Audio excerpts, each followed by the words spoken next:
பழ வகைகளில் நம் உடலுக்கு அற்புதம் செய்யும் பழங்களில் ஒன்று மாதுளை.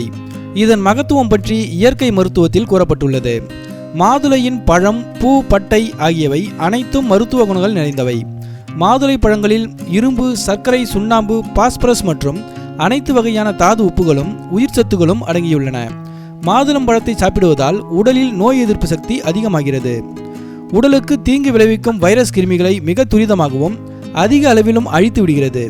அதனால் நோய் நீங்கி ஆரோக்கியமும் சக்தியும் அளிப்பதில் மாதுளை சிறந்த பலனை தருகிறது. மாதுளையில் இனிப்பு, புளிப்பு, துவர்ப்பு ஆகிய 3 சுவைகள் உள்ளன.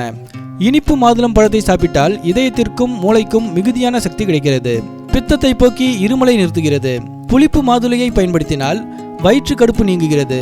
இரத்த பேதிக்கு சிறந்த மருந்தாகிறது. தடைப்பட்ட சிறுநீரை வெளியேற்றுகிறது. பித்த நோய்களை நிவர்த்தி செய்கிறது.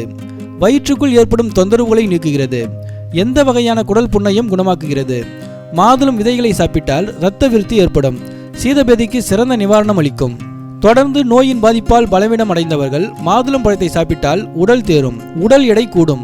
தொண்டை, மார்பு, நுரையீரல் மற்றும் குடலுக்கு அதிகமான வலிமையை உண்டாக்குகிறது. ஆண் தன்மையில் பலவீனம் உள்ளவர்கள் மாதுளம் பழம் சாப்பிடுவதால் மிகுந்த சக்தியை அடைய முடிகிறது. மாதுளம் பழத்தை சாப்பிட்டால் விக்கல் உடனே நிற்கும். அதிக தாகத்தை போக்கும். மாதுளம் பழச்சாற்றில் கற்கண்டு சேர்த்து சாப்பிட்டால் உடல் சூட்டு நோய்கள் நீங்கும். உடல் குளிர்ச்சி அடையும். காய்ச்சல் தணியும். மாதுளம் பழச்சாற்றில் தேன் கலந்து காலை ஆகாரத்துக்கு பின் தினமும் சாப்பிட்டால் உடல் ஆரோக்கியமும் தெம்பும் உண்டாகும். புதிய இரத்தம் உற்பத்தியாகும். மாதுளம் பூக்களை உலர்த்தி பொடி செய்து கொண்டு வேலைக்கு ஒரு சிட்டிகை வீதம் சாப்பிட்டால் இருமல் நிற்கும். மாதுளம் பூக்களை தலையில் வைத்துக் கொண்டால் தலைவலி, வெப்ப நோய் தீரும்.